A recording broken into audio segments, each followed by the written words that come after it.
Este sorridente professor de matemática do ensino fundamental é acusado em um caso chocante de abuso, supostamente contra seus próprios filhos gêmeos, que têm apenas 6 semanas de vida. Bebês foram levados ao hospital com hematomas e costelas quebradas, supostamente causados pelo pai. E não é só chocante o que ele supostamente disse à polícia quando foi questionado sobre os ferimentos, mas talvez ainda mais chocante seja o que ele disse a um repórter do jornal sobre o que teria feito. Acompanhe o caso apresentado pela Law and Crime. Eu sou Chris Stewart.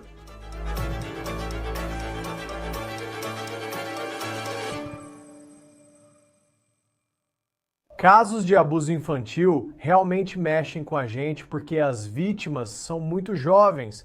Neste caso, falamos de gêmeos e bebês com só 6 semanas de vida. E por mais chocante e difícil que seja falar sobre o que o suspeito neste caso é acusado, também é chocante o que ele supostamente disse à polícia e o que ele teria dito ao jornal local. Esta é a pessoa que a polícia diz ser responsável pelo que supostamente aconteceu com aqueles bebês. O nome dele é Rhys Sorensen.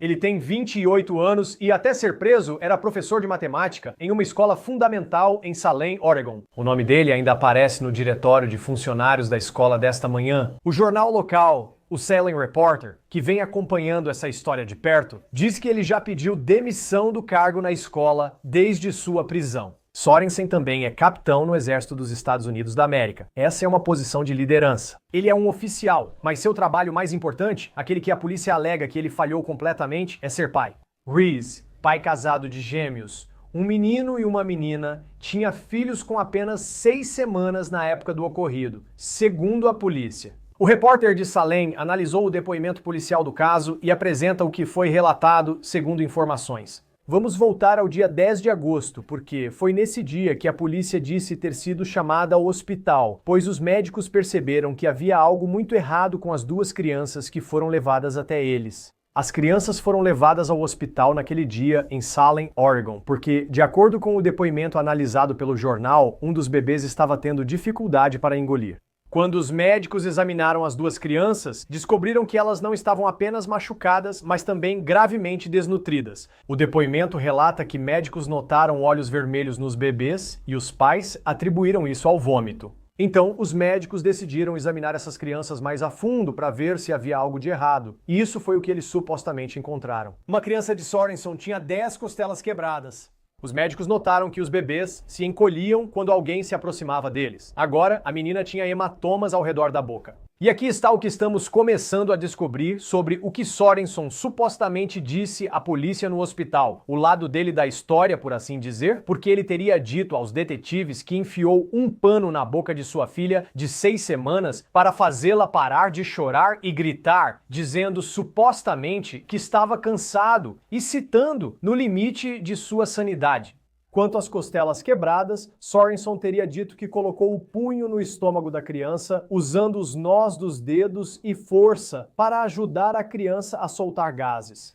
Ele também teria apertado a criança de 5 a 10 vezes antes que sua esposa o impedisse. O repórter de Salem diz isso após revisar esse depoimento. A esposa de Sorensen não é acusada nesta história e não se sabe se está sob investigação. Ela teria dito que Sorensen era muito agressivo com as crianças e que não confia no marido para ficar sozinho com os bebês. Acho importante falar sobre o quão jovens essas crianças são, porque além de não conseguirem se defender, esses bebês têm apenas 6 semanas de vida, ou seja, Sorensen é pai há apenas 1 mês e meio. É isso. E ele já tem a reputação, dentro da própria casa, de ser muito bruto com as crianças, e sua esposa diz que não confia nele para ficar sozinho com os filhos. E isso é depois de apenas 1 mês e meio sendo pai. Acho isso tão chocante. Apesar da esposa achar inseguro ele ficar perto das crianças e da lista de lesões que mencionei, Sorensen está fora da cadeia. Ele foi liberado da cadeia no dia seguinte à sua prisão. E, de acordo com o repórter de Salem, isso aconteceu porque as acusações contra ele simplesmente não atendiam aos critérios para mantê-lo preso por mais tempo. Então, atualmente, ele está solto, mas algumas das condições, segundo relatos, são de que ele não pode ter comunicação ou contato com seus filhos. As acusações originais contra ele eram 2 de agressão de 3º grau, uma de estrangulamento e uma de maus tratos criminais. Agora ele está sendo acusado de 5 acusações de maus tratos criminais em primeiro grau e uma acusação de uso ilegal de arma. Agora, Sorensen não parece estar negando muito do que acabei de ler para vocês, que a polícia alega porque ele falou ao jornal Salem Reporter. Ele afirmou estar se esforçando para melhorar e que iniciou aulas de aconselhamento após sua prisão. De certo modo, pode-se dizer que essa pessoa está tentando assumir responsabilidade. Mas vamos ver o que o sistema judiciário vai dizer sobre isso quando ele comparecer ao tribunal no próximo mês. Ele também teria dito aos detetives que tem problemas de raiva e se frustra facilmente com seus gêmeos que vieram ao mundo há 1 mês e meio. Sorensen deve comparecer ao tribunal novamente em 4 de setembro. Quanto aos bebês gêmeos, o menino e menina já tiveram alta do hospital, segundo o repórter de Salem. Hoje, para comentar, está aqui o detetive aposentado do Departamento de Polícia de Nova York, David Sarney. Obrigado por participar do Law and Crime. Já discutimos casos assim antes, de suposto abuso infantil como este, que sempre mexem muito com a gente. E para mim, com essa história, eu penso na idade dessas crianças. E como pai, eu sei que sim, os primeiros dias com uma criança são difíceis. É puxado, você fica cansado. Ter gêmeos seria muito difícil. Mas essas crianças têm apenas 6 semanas de vida. Então, a esposa diz que não confia nele com as crianças, pois ele afirma ter problemas de raiva. E para mim, mesmo que ele diga agora, eu percebi que estava errado e tudo mais, parece que tem algo a mais acontecendo aqui, além de simplesmente, eu estava no momento muito bravo quando aconteceu. Sim, obrigado por me receber novamente. E você repara que eles são gêmeos. Você não sabe o que houve antes das expectativas. Eles têm gêmeos, então sabe que será difícil. Mas é isso. São seus filhos, seus bebês com 6 semanas de idade. Você já deveria ter se preparado em algum momento que essas crianças vai ser uma criação difícil, porque é isso que é. Ser pai de bebês é isso. Eles dependem de você 24 horas por dia, 365 dias por ano. Eles têm alguém de quem esperam como provedor que faça o que é certo para essas crianças. E você fica privado de sono? Sim. Eles às vezes se irritam e choram? Sim, era o esperado. Se não esperava ter filhos, deveria ter se preparado. Mas uma vez que você tem esses filhos, você tem que ser o provedor. Ver o que eles fizeram mostra que é algo sistêmico, não um erro pontual, como ops, fiz algo errado. Tinham hematomas, costelas quebradas antigas e se encolhiam quando os médicos se aproximavam de seus rostos. Serve para uma criança de 6 meses, 6 semanas ou pouco mais de 1 mês, já se afastando fisiologicamente de alguém. Isso é algo que você tem que olhar e pensar. Houve mais, definitivamente mais. E eu acredito, e será que a mãe é cúmplice? Sim, ela é cúmplice porque se percebeu o desconforto dele, deveria ter buscado ajuda. Oregon pode ajudar nisso, se precisar de assistência, procure logo, não espere até o último minuto. E então tudo isso, sabe, a única maneira de eles terem descoberto que isso aconteceu. Felizmente, os primeiros socorristas e profissionais obrigados a relatar foram ao médico. A polícia nunca teria se envolvido nisso, a menos que isso tivesse acontecido, ou se as crianças estivessem mortas, os bebês estivessem mortos. Esse seria o próximo passo. Felizmente, isso foi interrompido, mas não deveria ter ocorrido. Preparação é fundamental para ter um bebê. Sabe, essa é a parte importante. Esse é seu filho, eles são seu sangue, você se sacrifica. Você não machuca eles porque não gosta do jeito que estão chorando. Você não machuca eles porque, não sabe o que mais fazer. Não, você sabe sim. E se não souber, procure ajuda. E eu acho também, quero dizer, se tem uma coisa nessa história, e isso nunca deveria acontecer, mas infelizmente há muitos casos em que acontece. Eu penso nos médicos desse hospital que, pelo que parece, uma das crianças foi levada para o hospital. E a história que os pais contaram foi que eles estavam tendo um problema para engolir. E então os médicos apenas olharam e viram algo que simplesmente não parecia certo. Então eles investigaram mais a fundo e decidiram ligar. Sabe, eles reconheceram o problema supostamente e então chamaram a polícia que se envolveu.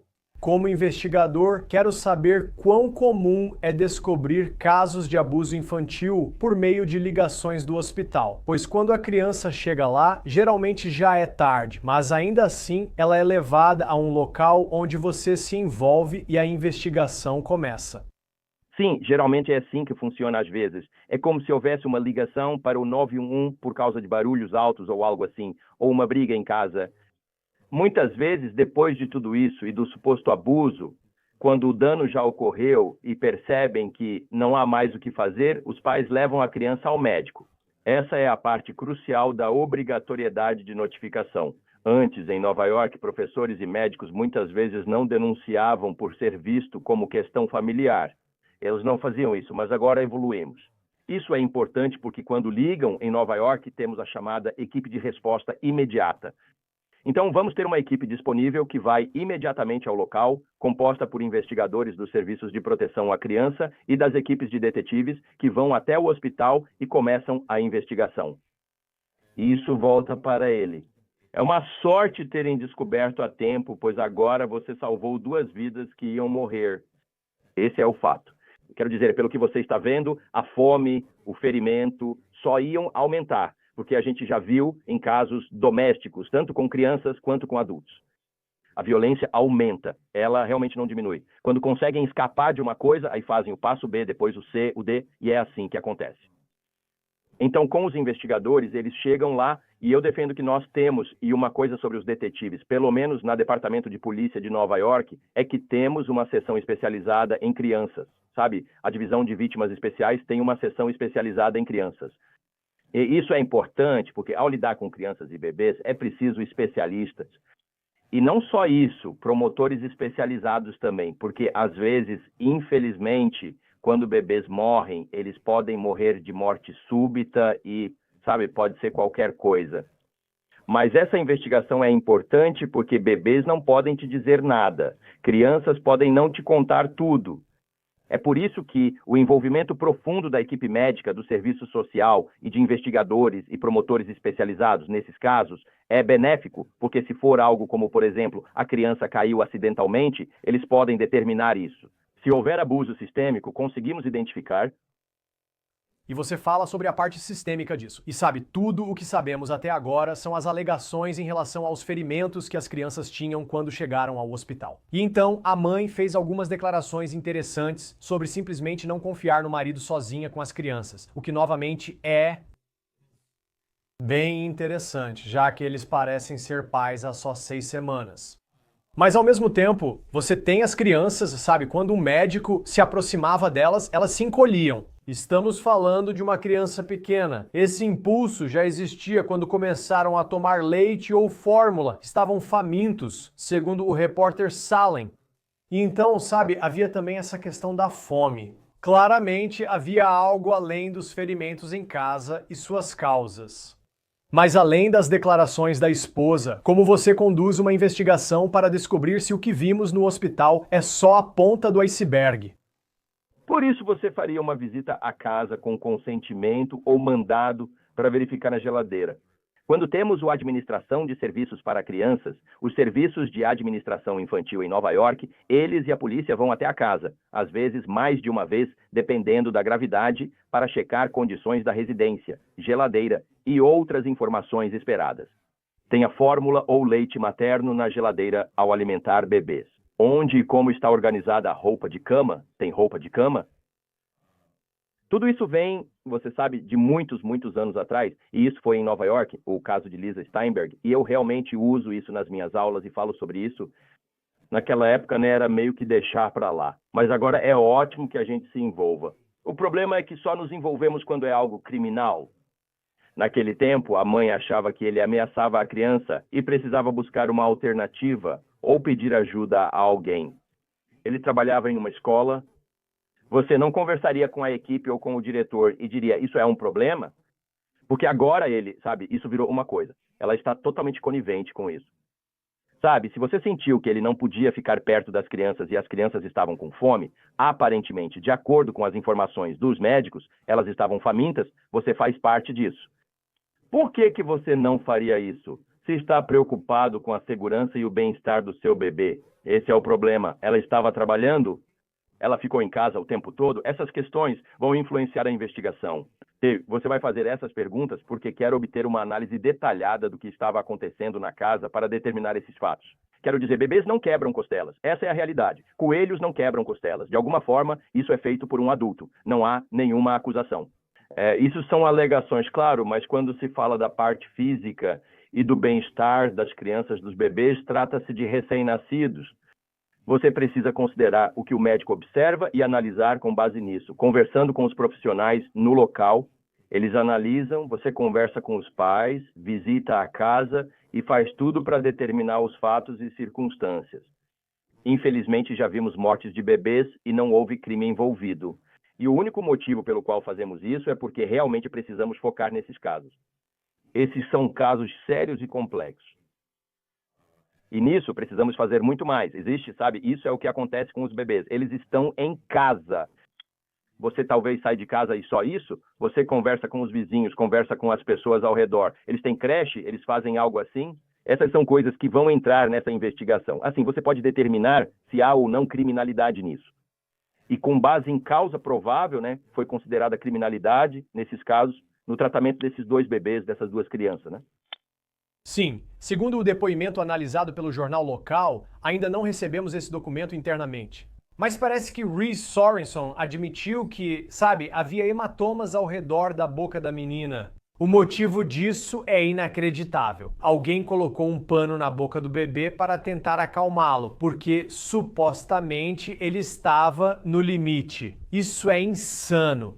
Se isso for realmente o que aconteceu, é um motivo insano, sabe? Uma justificativa absurda dá pra fazer isso. Ao mesmo tempo, penso que não estou desculpando ele, mas há muita gente. Receber um bebê poucos dias após o hospital pode ser muito sobrecarregante. Onde está o limite entre alguém que simplesmente não sabe cuidar de outra pessoa? E por outro lado, que este é um caso de abuso infantil. Isso é abuso infantil baseado no que você recebe, essa é a conclusão. Ao falar de crianças, a punição física, como bater na bunda. Às vezes, a punição física é permitida para crianças. Mas para bebês, enfiar um pano goela abaixo é totalmente inaceitável. A verdade é que ele tem 28 anos. Estamos percebendo que cada vez mais pessoas jovens têm dificuldades para lidar com situações estressantes. E ele é professor. Ele estava na reserva. É incrível que, quando se trata da vida social dele, ele não consegue controlar, ele não sabe como lidar com isso. Estamos vendo isso cada vez mais com homens e mulheres na casa dos 20 anos. Eles não entenderam nem amadureceram, não são maduros. Quero dizer, meus pais me tiveram muito cedo e eles deram conta das coisas. E agora parece ser cada vez mais, e isso muitas vezes vem acompanhado de abuso. Pessoas na casa dos 20 e início dos 30 anos não têm controle. Muitos deles, não todos, mas muitos parecem não conseguir lidar com situações estressantes. Então eles acabam agindo fisicamente. E nesse caso, enfiar um pano na garganta do bebê, negar comida ou quebrar suas costelas. Tenho certeza que pelas costelas ele provavelmente sacudiu o bebê para fazê-lo parar de chorar. E, felizmente, os bebês não morreram porque, estou te dizendo, isso ia acabar acontecendo uma hora ou outra. Seria uma tragédia dupla e perguntaríamos, o que houve? O benefício é que, sabe, da parte deles, positiva ou negativamente, eles foram ao médico. E a melhor coisa que os médicos fizeram foi relatar às autoridades, relatar à polícia o que eles viram, qual é o prognóstico deles e qual é a análise deles. Sim, e ele era capitão na reserva do Exército dos Estados Unidos da América. Este é um oficial que carrega responsabilidades sobre pessoas alistadas, talvez um tenente abaixo dele. Portanto, é alguém responsável, inclusive em sala de aula. É só que acho que é o contraste entre ser professor de matemática em uma escola de ensino fundamental e depois ter esse tipo de responsabilidade, mesmo na reserva do Exército. Isso foi o que mais me chamou a atenção nessa história. Agora parece que ele falou com um repórter local e disse: "Olha, eu percebo que estava errado." E é fácil revirar os olhos quando alguém diz isso depois. E eu certamente faço isso de várias maneiras. Mas você viu, quero dizer, o que isso significa para ele? E eu acho que o sistema jurídico, sabe, se alguém pelo menos admite suas falhas e está tentando seguir em frente, como isso poderia influenciar na sentença caso isso vá a julgamento ou se algum tipo de acordo seja feito? Bem, nós já vimos várias vezes que quando há arrependimento ou admissão de culpa, pode haver algum tipo de reabilitação onde o juiz pode determinar visitas regulares dos serviços de proteção à criança, à residência, para garantir que eles estejam cumprindo com tudo o que precisam fazer. mas e ele precisa de terapia. Isso é ótimo, tudo bem. Mas isso não é um deslize que aconteceu uma vez só. Esse é o problema. Isso não foi um caso isolado, pois bebês se assustam ou ficam com hematomas quando alguém se aproxima do rosto deles. Será que poderia ter sido algo que aconteceu uma vez só? Mas fome, suposta fome, ou essas crianças parecem estar desnutridas, isso é consistente, isso é contínuo. Então é tipo, opa, talvez ele possa estar chateado pelo fato de ter sido pego. E já vimos isso acontecer antes. Sim, eu fiz algo errado, eu cometi um erro. Me desculpe. Mas isso parece ser sistêmico e com cumplicidade da mãe. E isso é outra questão. Não foi um caso isolado em que o bebê se machucou. Uma situação persistente que ocorria com os bebês, não relacionada a uma ação deles. Ele pode dizer o que quiser dizer. O sistema judiciário e os serviços de proteção à criança raramente retiram a guarda dos pais, exceto em casos de abuso violento e grave. Cabe aos tribunais decidir se as crianças vão para lares adotivos. Vou te dizer, muitas vezes preferem manter as crianças com a família sob forte supervisão. Pode ser que seja isso que aconteça. O arrependimento deles, sabe? Eu errei, mas isso não é um erro. Isso é consistente. E aconselhamento psicológico profundo para eles, ótimo. Mas agora a questão é, quanto tempo isso vai durar? 2, 3 ou 6 meses? E ele vai voltar aos velhos hábitos de novo? É isso que você deve notar, pois já ouvimos pessoas dizendo, nunca mais faço isso. Em casa vemos isso sempre. Não vou repetir. Na primeira vez eles agridem o parceiro doméstico. Vou dizer que isso sempre continua consistentemente. É isso que devemos nos preocupar. Sim. E, sabe, até agora, pelo que entendemos, a esposa dele, mãe dos gêmeos, ela não foi acusada. Vamos acompanhar essa história. Dizem que ele admitiu muita coisa no hospital ou falou com a polícia. Não temos o vídeo do interrogatório ou da câmera corporal dessa conversa, mas já vi muitos vídeos em que o detetive tenta obter informações dizendo: se você admitir, vou ajudar e isso vai te beneficiar. Como, e não necessariamente nesse caso, mas de modo geral, esse tipo de cooperação, mesmo quando se admite algo horrível, até que ponto isso influencia na sua sentença ou em como o caso se desenrola? Bem, essa é a questão. Ao fazer esses interrogatórios, a confissão é uma coisa, mas é preciso garantir que ela foi feita de forma voluntária, inteligente e consciente. Então você realmente se certifica de obter o máximo de detalhes possível. Eu fiz, o que isso significa? Mostre para mim. Fazemos muitas coisas assim. E quanto a interrogatórios, não quero revelar todos os nossos segredos, mas este é um caso. As únicas pessoas que sabem o que realmente aconteceu são os pais e o que os médicos viram. Os bebês não podem falar. Vamos obter informações sobre as lesões dos bebês, mas é preciso esclarecer como ocorreram. Quanto mais detalhes tivermos, mais informações teremos nesse interrogatório. Não sei como foi esse questionamento. Ele estava sob custódia, isso aconteceu no hospital, quando ele estava apenas cooperando, sabe? Ele não estava sob custódia. Quais perguntas foram feitas? Essas são coisas que vão entrar em jogo e a defesa pode lidar com essa parte. Ao tratar do cuidado e bem-estar dos bebês e de acusações criminais, queremos garantir que tudo está sendo feito. Queremos garantir que as lesões dos bebês estejam de acordo com o relato da pessoa entrevistada ou interrogada e que isso de fato tenha ocorrido. Isso é bom porque agora podemos relacionar. E, ao voltar, por mais forçado que ele seja, podemos utilizar isso como parte das nossas técnicas e métodos nos interrogatórios. Mas, sabe, essa é uma coisa como detetive. E, sabe, uma coisa que um dos meus parceiros nunca fazia em casos envolvendo bebês era recusar, de jeito nenhum ele recusava, porque ele ficava muito irritado. A gente realmente precisa separar os sentimentos e emoções para conduzir essa investigação de forma completa, sem nenhum viés. E isso é uma coisa que, sabe, é difícil de fazer, mas precisamos porque queremos garantir que o caso criminal não demonstre nenhum viés durante a investigação. Investigar pode ser a favor ou contra o que aconteceu naquele incidente. Queremos garantir que tenhamos todos os fatos. A totalidade das circunstâncias vai nos levar, através dessa investigação, a determinar a culpa ou inocência da pessoa que estamos analisando ou do suspeito. Sim, não, mas esse caso é muito frustrante. É todo tipo de emoção negativa que você pode imaginar ao ler tudo isso. Detetive aposentado do Departamento de Polícia de Nova York, David Sarney, nós realmente agradecemos pelo seu tempo, por nos ajudar a falar sobre isso, porque esses casos são difíceis de discutir, mas é muito importante falar sobre eles também. Obrigado por estar aqui. Obrigado por me receberem e fiquem seguros. Isso é tudo para o On the Case da Law and Crime. Inscreva-se no YouTube e Spotify. Eu sou Chris Stewart. Até a próxima.